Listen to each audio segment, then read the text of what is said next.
दहेज की भैंस। अरे लता बहू आ गई, दरवाजे में है। कोई आरती की थाली लाओ। अरे गुड़िया भाभी दरवाजे पर खड़ी है, जल्दी आओ।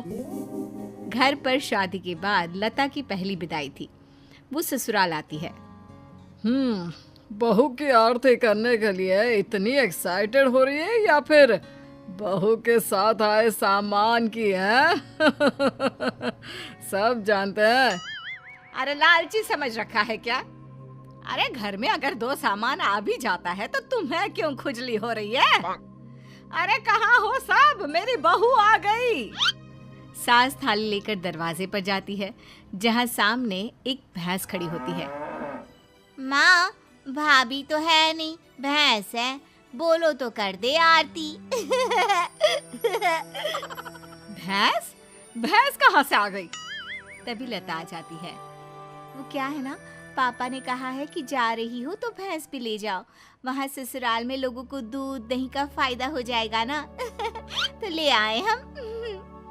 अरे वाह, कहाँ तो बूंद बूंद दूध के लिए तरसते थे, अब तो नदियाँ बहेंगी नदियाँ।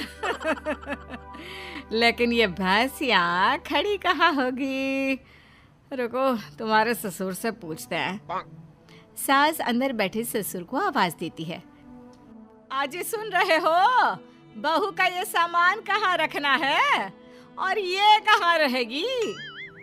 ससुर जी से पता ही नहीं कि दरवाजे पर भैंस खड़ी है। अरे करना क्या है, वो ऊपर का कमरा ही तो बनवाया था ना, वहीं रहेगी और कहाँ जाएगी? हैं? ऊपर के कमरे में रखे? अरे लेकिन इतना ऊपर चढ़ेगी कैसे? अरे पैरों से, और क्या पंख उगाना है? बड़ी ही गंवार औरत हो तुम। और अब बहू आ गई है, जल्दी से अंदर ले आओ आरती करके, हम नहाने जा रहे हैं। बाहर आए तो नाश्ता मिल जाना चाहिए, फिर मिलते हैं बहू से। ये बोलकर ससुर तो चले जाते हैं, लेकिन सास सोच में पड़ जाती है कि भैंस को ऊपर पहुंचाए कैसे। खैर, काफी मशक्कत के बाद भैंस को छत पर चढ़ा दिया जाता है। हाय रे, न जाने कैसा ससुराल मिला है। एक तो 3 तल्ले ऊपर कमरा दिया है। सोचा था कि खुली छत है, रोमांटिक माहौल बनेगा, लेकिन नहीं, यहाँ तो मेरी भैंस ही खड़ी कर दी। अब सारा दिन सारी रात इसी के गोबर की मैं कमरे में माहौल जमाएगी। अरे रोती क्यों हो? जानती हो ना, घर में पापा का ही राज चलता है। और अब मुझे खुद समझ में नहीं आ रहा कि कैसे पापा ने ये भैंस छत पर चढ़वा दी। खैर चेंज कर लो, नीचे चलते हैं नाश्ता करने, हमें बहुत भूख लग रही है। सभी नीचे आते हैं नाश्ते के टेबल पर। और बताओ बहू, घर पर सब कैसे हैं? पिताजी को बोलते तो वो भी आ जाते, इसी बहाने मुलाकात हो जाती। और वो भी देख लेते कि कितनी शानदार व्यवस्था की है हम लोगों ने तुम्हारे रहने की। कमरा पसंद तो आया ना बेटा? हाँ पापा जी, बहुत। लेकिन वो भैंस। कौन सी भैंस बहू? वैसे भैंस से याद आया, तुम लोगों के मायके में तो भैंस ही भैंस है, तो कम से कम तुमने भैंस की सेवा, दूध निकालना, भैंस को नहलाना, ये सब तो सीखा ही होगा ना? बहू ससुर के सवाल से एक्साइटेड हो जाती है। सीखा? अरे हाथ में जादू है हमारे। भैंस को देखते हैं कि वो दूध देना शुरू कर देती है, और नहलाने का तो ये है कि अगर हमने भैंस या नहला दी ना पिताजी, तो फिर वो भैंस नहीं रहती। हाँ। क्या बात है? फिर क्या बन जाती है? बकरी? चुप। मतलब कि हमारे हाथ में इतना जादू है कि भैंस भैंस नहीं, रंग खिल कर ना उसका बतख की तरह सफेद हो जाता है। अरे 1 घंटे में 75 भैंस नहलाने का रिकॉर्ड हमने बनाया था जी एक बार। हाँ, ये सब तो ठीक है बहू, वैसे भैंस दूध कितना देती है? बहू फिर शेखी में आ जाती है। वैसे तो क्या है ना माँ जी, देती तो सिर्फ 4 किलो सुबह और 4 किलो शाम को, लेकिन जब मैं दूध निकालने बैठी हूँ ना, तो प्रेशर में 10 किलो सुबह और 10 किलो शाम को देती है। बस फिर क्या, ये सुनकर ससुराल वाले इम्प्रेस हो जाते हैं। ससुर सोच लेते हैं कि इतनी गुणी बहू मिली है तो भैंस तो लाना बनता है। फिर क्या, अगले रोज ससुर दरवाजे पर भैंस खड़ी कर देते हैं। बहू, अरे ओ बहू, देख तो मैं क्या लेकर आया हूँ। तभी बहू एक बाल्टी दूध लेकर आती है। क्या बात है बहू, बाल्टी भरकर दूध कहाँ से आ गया? वैसे देख, दरवाजे में मैंने तेरे लिए एक तोहफा रखा है। बहू दरवाजे पर जाती है जहाँ एक भैंस खड़ी होती है।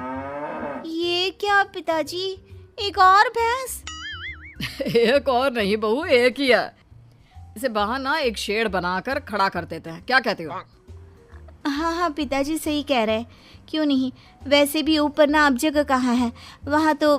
बहू बात पूरी करती कि सास आ जाती है। बहू ला दे बाल्टी, मैं आ रही हूँ। सास बहू से दूध की बाल्टी लेकर चली जाती है और बहू नई भैंस की सेवा में लग जाती है। अगले रोज सुबह सासू माँ, मैं ना आज ससुर जी को बोल दूंगी कि मैं ना दो दो भैंसों की सेवा नहीं कर सकती, तो वो एक भैंस ना बेच दे। अरे नहीं नहीं बहू, अभी नहीं। अभी तो तू जानती है कि मेरे मायके में शादी आने वाली है, दूध के भाव कितने महंगे हैं। तो कुछ महीनों के लिए दोनों भैंसे संभाल ले, फिर बात करते हैं।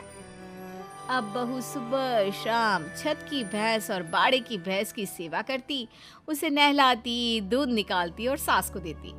सास दूध का क्या करती ये किसी को पता नहीं चलता। फिर एक रोज, अरे बहू, मैं क्या कह रही हूँ, क्यों ना मैं एक और भैंस ले लूं। वो क्या है ना, घर में दूध कम पड़ रहा है।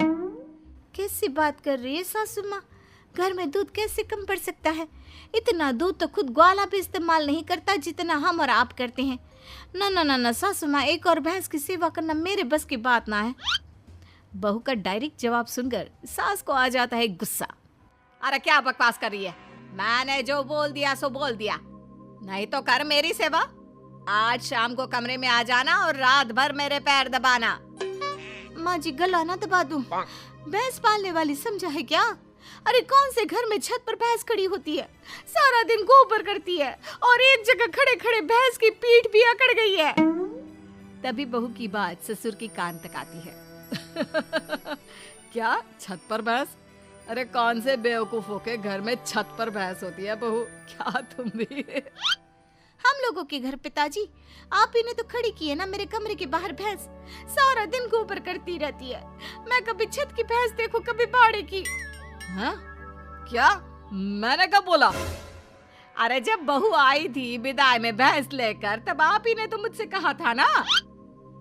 अरे गुड गोबर, मैंने बहू को ऊपर के कमरे में ले जाने को कहा था, भैंस को नहीं। हे भगवान, बड़ा पागल लोग हो। जल्दी उस बेचारे मवेशी को नीचे ले आओ। सास फिर बेटे के साथ मिलकर भैंस को नीचे ले आती है। मुझे पता होता कि छत पर भैंस है तो मैं ये दूसरी भैंस कभी ना लाता। पर माँ जी को तो पता था ना, उन्होंने आपको नहीं बताया। वो तो तीसरी भैंस भी लाने की बात कर रही है। अरे वो तो मैं दूध बेचने का बिजनेस करने की सोच रही थी, इसलिए। सासू माँ प्लीज ऐसा कुछ भी ना सोचा करे। भगवान।